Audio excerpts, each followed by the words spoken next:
अगर जुल्म के खिलाफ आवाज नहीं उठाई जाएगी तो जालिम और ज्यादा एक्टिव हो जाएगा और ज्यादा तशद्दुद और सख्ती करने लगेगा। देखिए, प्रशासनिक अधिकारियों का ये काम नहीं है कि साहब वो ये तय करें कि इस मंदिर में इतने लोग आएंगे और इस मस्जिद में इतने लोग आएंगे। बहुत सारे लोगों को ना उनको खुजली इस बात की मची है कि साहब झगड़ा तो हो रहा है ईरान के इजराइल के बीच में, और वो बीच में ना अपनी टंगड़ी घुसाए पड़े हैं। तो जहाज में बैठ जाओ और चले जाओ और जाओ लड़ो ईरान की तरफ से, लौट के आ जाओ। मैं उस डीएसपी साहब को बोलूंगा, ये मुल्क आपके बाप का नहीं है। कुलदीप सिंह, तो खुजली उनको ज्यादा है। एक संवैधानिक पद पे बैठा हुआ एक आदमी, उसको संवैधानिक तरीके से बात करनी चाहिए। अगर इसमें तरुण भाई को इंसाफ नहीं मिला तो चाहे इसके लिए एक बड़ा आंदोलन करे, वो भी करेंगे, लेकिन हमें इन जिहादियों के एनकाउंटर चाहिए और मकान को ध्वस्त चाहिए। नहीं, बिल्कुल शर्मनाक भाषा है ये, और ये ठीक भाषा नहीं है।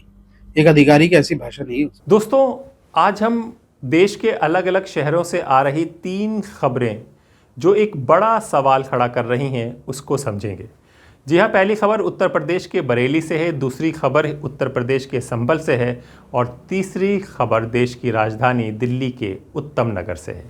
नमस्कार, मेरा नाम हैदर अब्बास नकवी है और आप लोग मुझको इस वक्त दास स्वतंत्र पर देख रहे हैं। तीनों जगह घटनाएं अलग अलग, लेकिन सवाल एक ही है। क्या आज राजनीति में मुसलमानों के साथ नाइंसाफ़ी को धीरे धीरे सामान्य बना दिया गया है?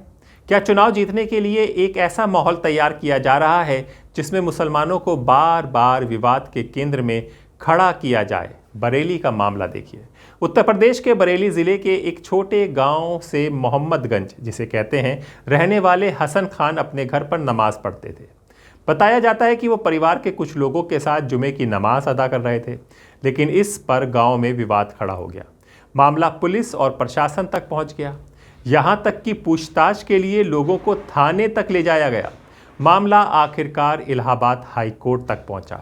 हाई कोर्ट ने साफ कहा, अगर कोई व्यक्ति अपनी निजी संपत्ति पर शांतिपूर्ण तरीके से पूजा या नमाज करता है तो उसके लिए सरकारी अनुमति की ज़रूरत नहीं है।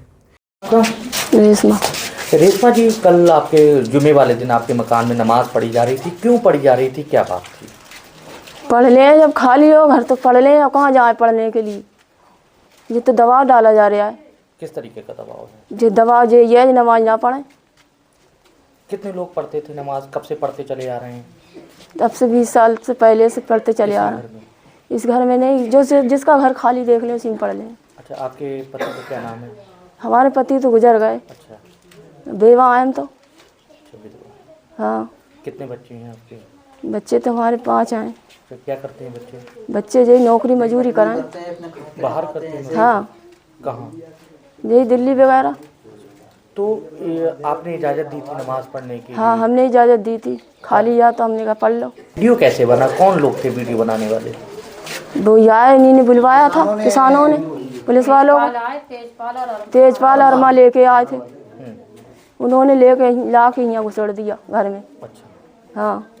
अब क्या डर लग रहा है आपको किसी तरीके का? अब कोई डर नहीं लग रहा, हमें डर ये लग रहा, कोई नंगा है खुला है, उन्होंने ला के डायरेक्ट घुसड़ दी। ये बात अच्छी है? कम से कम आवाज़ दो, थाने के आदमी जरूर हो, आवाज़ दे के घुसो। किसी को भी तुम्हें अधिकार, दूसरे को नहीं।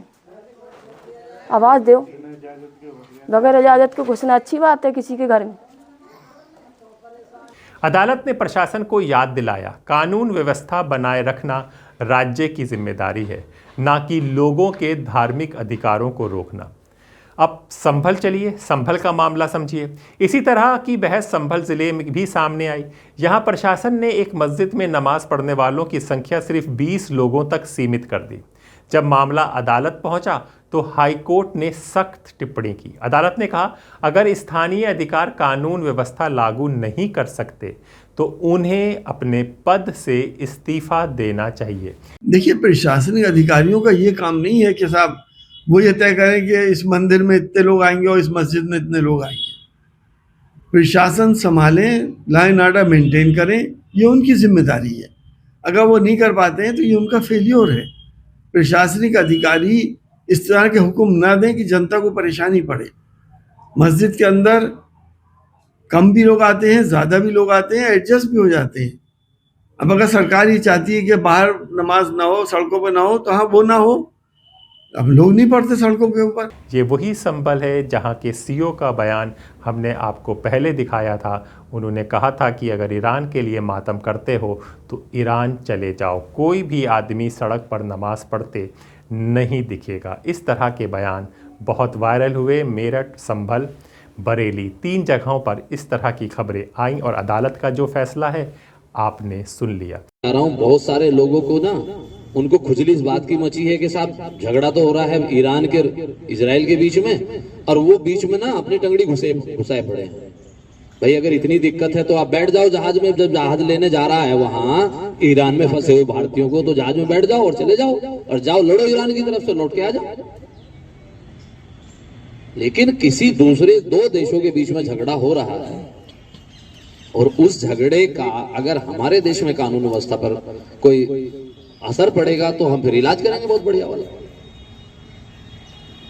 कहीं पर किसी भी प्रकार का किसी नमाज में, अलविदा की नमाज में या जुमे की नमाज में, कोई भी किसी प्रकार के किसी देश के विरोध में, किसी के विरोध में कोई स्लोगन, कोई पट्टी, कोई नारा, ये नहीं होना चाहिए।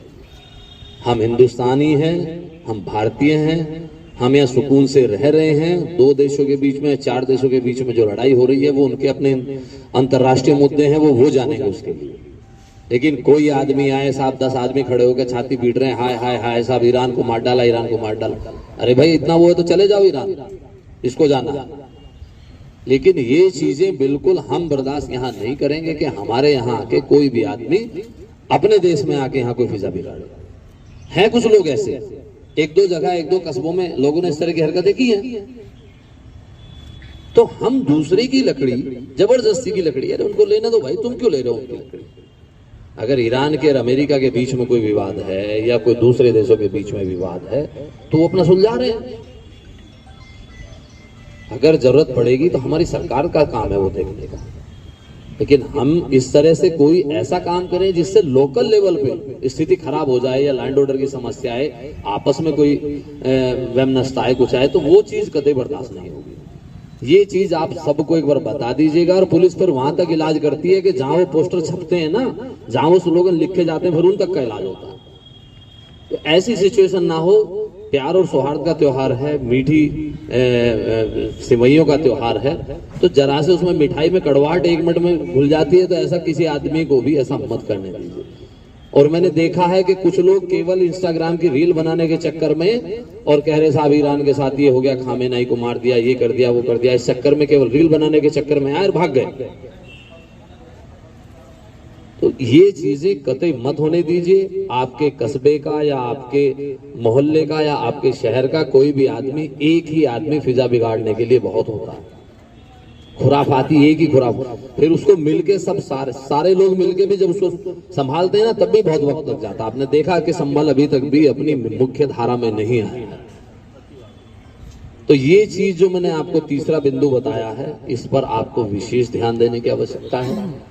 किसी को भी, ऐसे व्यक्ति को कोई ऐसी चीज मत करने दीजिएगा, वो चाहे किसी देश के खिलाफ है, कुछ भी है, भाई हमें मतलब नहीं है, उनका मुद्दा है वो जान, हमें किसी बात से मतलब नहीं। बांग्लादेश में क्या हो रहा है या कहाँ क्या हो रहा है वो उनके विषय है, हमारे विषय थोड़ी ना है।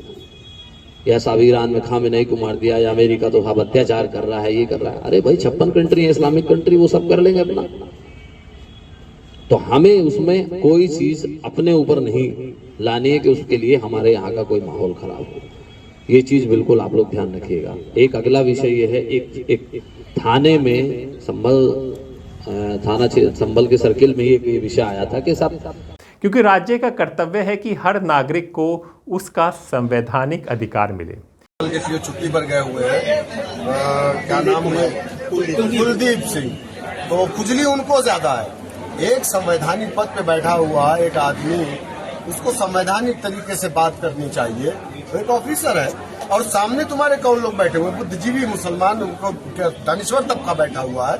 इस तरीके से तुम कहोगे कि तुमको खुजली ज्यादा है, ईरान भेज दो, तो फिर उन लोगों को क्यों नहीं कहे जिन लोगों ने इसराइल के लिए हवन किया, जिन लोगों ने इसराइल के लिए वहां पे नारे लगाए, जिन लोगों ने इसराइल के लिए वहां पर रैलियां निकाली, उनको इसराइल क्यों नहीं भेजा?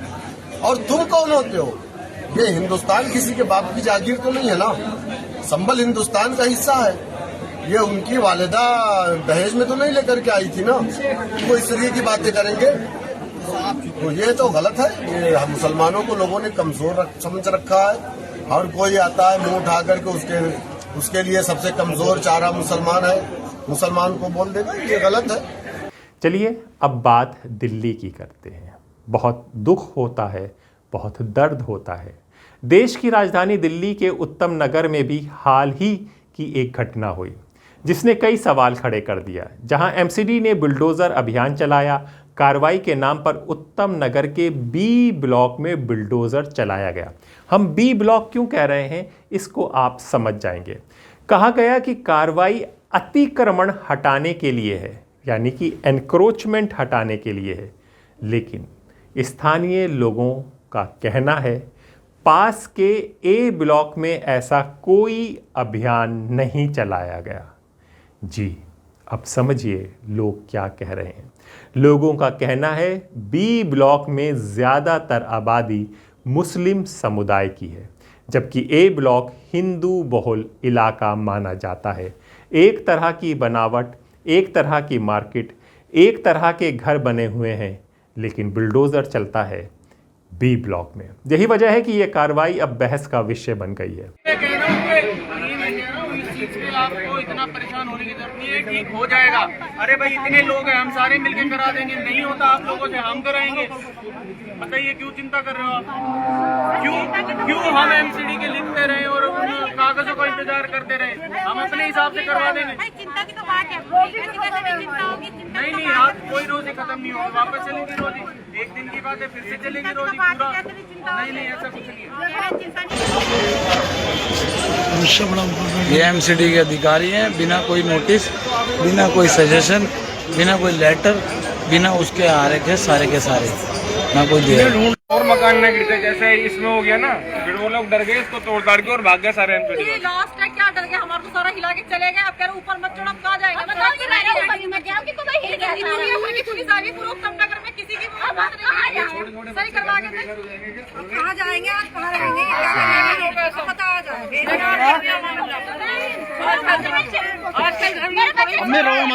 तबियत खराब हो जाएगी। घर बनाने कितनी मेहनत लगती है।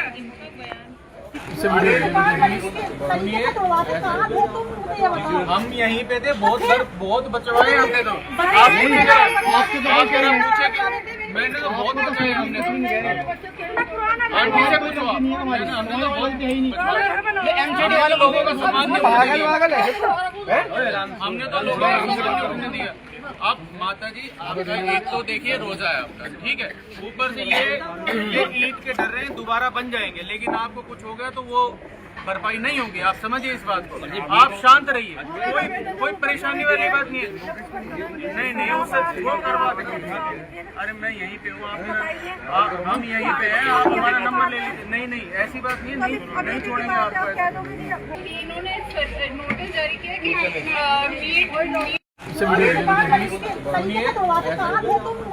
हम यहीं पे थे, बहुत बचवाए हमने तो।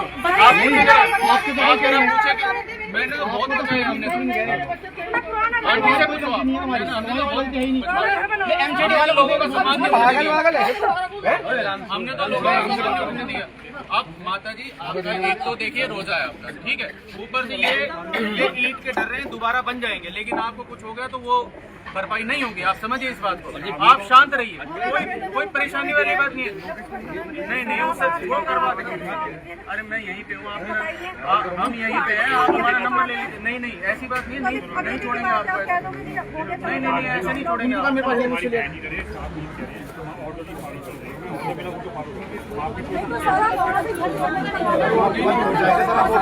हमने बहुत करवाया, आप आगे कैसे हमारी अरे दानिश भाई, वही मैं और कितने घर बनवाए पीछे वाले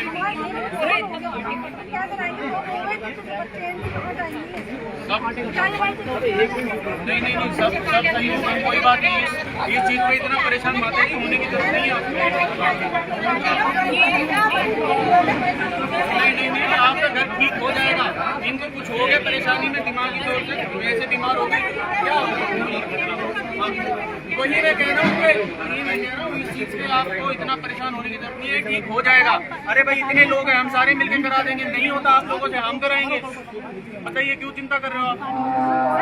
क्यों हम एमसीडी के लिखते रहे और कागजों का इंतजार करते रहे? हम अपने हिसाब से करवा देंगे। चिंता की तो बात है, नहीं, आप कोई रोजी खत्म नहीं होगी, वापस चलेगी रोजी। एक दिन की बात है, फिर से चलेगी रोजी पूरा। नहीं, ऐसा कुछ नहीं है। चिंता नहीं करो। हम भी चाह रहे हैं कि सब शांति से निपट जाए। हम भी 24 घंटे जा रहे हैं, हम भी चाह रहे हैं सब शांति हो जाए, लोगों का भाई थोड़ा जोर से बोले। ये आपके ऊपर ये जोर से बोले, ये वीडियो लोड हो रही, वहाँ जाएगी एनजीओ में। इसको मैम क्वेश्चन पुट कीजिए। हम जो है 7 जने हैं, सारे घर पे रोड पे आ गए। छोटी तीन पोती है, एक जिसमें 1.5 साल की है। करवा देंगे, हम ऊपर से बात करेंगे कि इसको बंद करवाओ मत करवाओ। हम तो सुबह से लगे हुए हैं कि ये अचानक करना चला जाओ।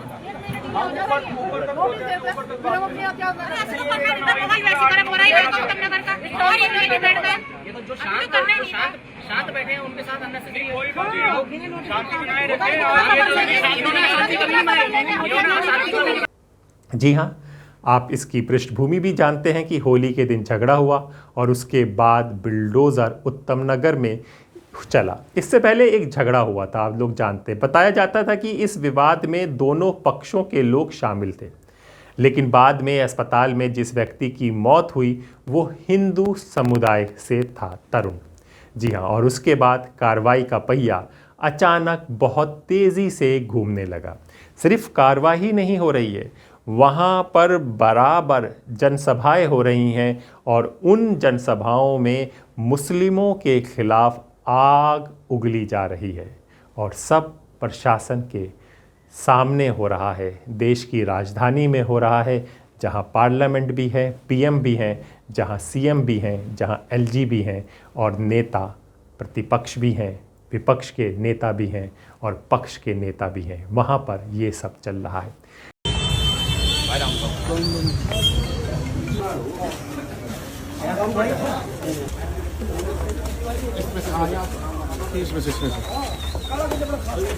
पहले परिवार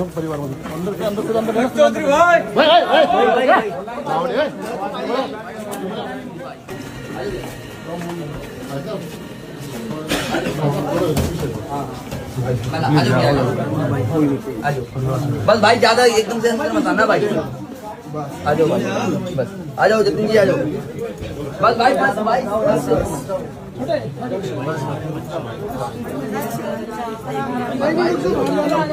भाई यार पीछे हो जाना यार, क्या हो गया? बाहर कैसे ली फोटो यार? हम भी तो यार, अबे भाई क्या हो गया? मैं तो देख रहा था, किसी ने दिखाया था मुझे फोन में, वो आगे का छज्जर ऊपर का तोड़ ताड़ के, वो गिल तोड़ ताड़ के, उसमें मुझे और तो कुछ मुझे लगा नहीं कि जो चल रहा सब देख रहे हैं।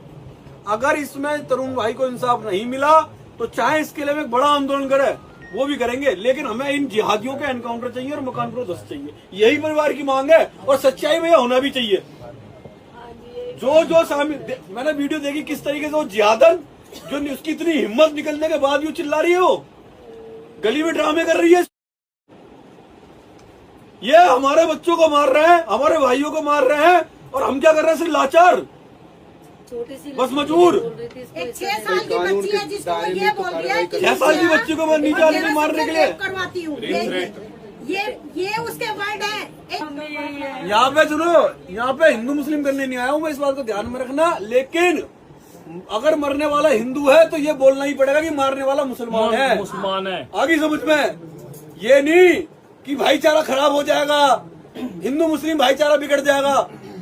ऐसा भाईचारा नहीं चाहिए। हमारी बेटी, इसमें हमारे भाई मर रहे हो, कर रहे हैं, हमारी बहनों के बलात्कार रेप कर रहे हैं। आज वो दीपक मोहम्मद वाले कहा है, जो दीपक मोहम्मद को उस टाइम सपोर्ट कर रहे थे। भाई मेरे साथ में परिवार है, तरुण की माता जी है, पूरा परिवार बैठा हो, तरुण की माता जी है। ये क्या मांग है इनकी? बस ये मैं तो चाहता हूँ कि भाई परिवार की मांग सुन ले। भाई 30 लाख आदमी देखते हैं। जितने मेरे बच्चों को मारे आप ये माता जी आप ये बताओ, आपके कलेजे को तसल्ली कब मिलेगी, कब इंसाफ? आप जब ये लगा कि मुझे इंसाफ मिल गया, जब मिलेगा इंसाफ, जब मेरे वो मर जाएंगे ना सारे, जब मेरे बच्चों को मारे 15 जनों ने, उनके एनकाउंटर चाहिए और हमें उनकी लाश भी देखनी है। स्थानीय लोगों का आरोप है कि अगर मरने वाला व्यक्ति मुसलमान होता तो शायद इतनी तेज कार्रवाई दिखने को नहीं मिलती क्या? आपको याद होगा कि लखनऊ का 12 साल का उवैस नाम था, उसके माथे पर पॉइंट ब्लैंक से गोली मार दी। ये बयान उसके बाप का है। कैसे कार्रवाई की गई? उसके फादर ने कहा कि अगर मरने वाला मेरा बेटा और मैं मुसलमान नहीं होते तो क्या आप लोग इसी तरह से कार्रवाई करते? अब तक तो मेरा घर बुलडोज हो चुका होता। ये उस बाप के बयान थे। जो ये हुआ है मेरे बच्चे के साथ, अगर उनके बच्चे के साथ होता तो आप होते, झंडे होते, बुलडोजर होता और मेरा घर। और ये कोई कल्पना, कोई एक तरह का बयान नहीं है, ये एक हकीकत बनती जा रही है। पिछले 12 साल 11 साल से यही हो रहा है एक समुदाय के साथ, और वो समुदाय है मुसलमान। बड़ा सवाल, ये सारी घटनाओं को जोड़कर देखा जाए तो एक बड़ा सवाल सामने आता है, क्या भारत की राजनीति में अब एक ऐसा नैरेटिव तैयार किया जा रहा है जिसमें मुसलमानों को बार बार विवाद के केंद्र में लाया जाए? नहीं, बिल्कुल शर्मनाक भाषा है ये, और ये ठीक भाषा नहीं है। एक अधिकारी की ऐसी भाषा नहीं हो सकती है, और हमारी पार्टी ने इस पर कड़ा विरोध जताया। हमारी पार्टी के उत्तर प्रदेश के अध्यक्ष शौकत अली साहब ने भी, और हमारी पार्टी के राष्ट्रीय अध्यक्ष ने भी इस पर बहुत कड़ा विरोध जताया। लिहाजा हम भी कड़ा विरोध जताते हैं कि कैसी भाषा जो है वो किसी अधिकारी के साथ मतलब शोभा नहीं देती। कम से कम पूरा IAS IPS जो एसोसिएशन है वो खुद शर्मसार हो रहा होगा कि एक पक्ष के लिए आप ऐसी भाषा का इस्तेमाल करते हैं, जबकि दुनिया भर में देखा जा रहा है कि किस तरीके से भारत के लोग इजराइल का समर्थन कर रहे हैं। इजराइल के झंडे लेकर लोग निकलते हैं बाहर, हवन और पूजा अर्चना होती है। ऐसा किसी दुनिया में जगह में नहीं हो रहा होगा। तो उनके लिए कौन सी भाषा का इस्तेमाल करेंगे? उनको किस बात की खुजली है? जो इजराइल को फादरलैंड माने बैठे, जो नेतन्याहू को अब्बा मान बैठे, तो क्या CEO साहब जो है ये बता पाएंगे कि उनके लिए क्या भाषा होनी चाहिए? नहीं होगी, क्योंकि आप एक पक्ष को इस तरीके से देखते हैं। ये नैरेटिव गढ़ा जा रहा है। संभल को जो है एक एक्सपेरिमेंटल ग्राउंड बनाया जा रहा है हिंदुत्व का, और इस तरह की भाषा की ट्रेनिंग शायद लेके चले आ रहे हो। तो ये बहुत शर्मनाक है और ऐसा नहीं होना चाहिए था। पीस कमेटी की मीटिंग है, पीस कमेटी की मीटिंग में हमेशा जो शांति व्यवस्था की बात होनी चाहिए। हमारे मुस्लिम समाज के जिम्मेदार वहां जाते हैं, बुजुर्ग जाते हैं। आपको इतनी भी शर्म नहीं है कि इतने बड़े उम्र के लोग वहां पे हैं, बुजुर्ग हैं, और आप ऐसी भाषा का इस्तेमाल कर रहे हैं? क्यों ऐसा है? ईरान का मुद्दा आपके लिए वहां पे क्यों है? पीस कमेटी की मीटिंग में कहां से ईरान का मुद्दा आ गया? फिर भारत सरकार जो यहाँ से ईरान से बात कर रही है, मोदी जी ईरान के प्रेसिडेंट से बात किए, वो क्या होगा? ईरान के साथ हमारी दोस्ती है, ईरान के साथ हमारा पोर्ट का समझौता है, ईरान से हम तेल लेते हैं। ईरान जो है हमारे लिए वो क्या बोलते हैं स्ट्रेट और हॉर्मुज खोल दिया। ईरान ने हमारे लिए क्या बोलते हैं यूनाइटेड नेशंस के अंदर कश्मीर के मुद्दे पर साथ दिया। भूल गए क्या आप सर? तो बड़ा अफसोस है कि जो हमारे बहुत सारे अधिकारी है वो संघ की मानसिकता लेकर के आ रहे हैं, और ये खोखला किए जा रहा है। कम से कम उस इथॉस को जो है ना बहुत नुकसान पहुंचा रहा है। राजनीति के एक्सपर्टों का कहना है कि पिछले कुछ वर्षों में चुनावी रणनीति का एक हिस्सा बन चुका है बहुसंख्यक वोटरों को ये संदेश देना कि उनकी पहचान खतरे में है, और इस कहानी में मुसलमानों को अक्सर बलि का बकरा बना दिया जाता है। अगर जुल्म के खिलाफ आवाज़ नहीं उठाई जाएगी तो जालिम और ज़्यादा एक्टिव हो जाएगा, और ज़्यादा तशद्दुद और सख्ती करने लगेगा। संविधान क्या कहता है? भारत का संविधान साफ कहता है हर नागरिक को अपने धर्म का पालन करने की स्वतंत्रता है। नमाज पढ़ना हो या पूजा करना हो या किसी सरकार की कृपा नहीं बल्कि नागरिक का मौलिक अधिकार है।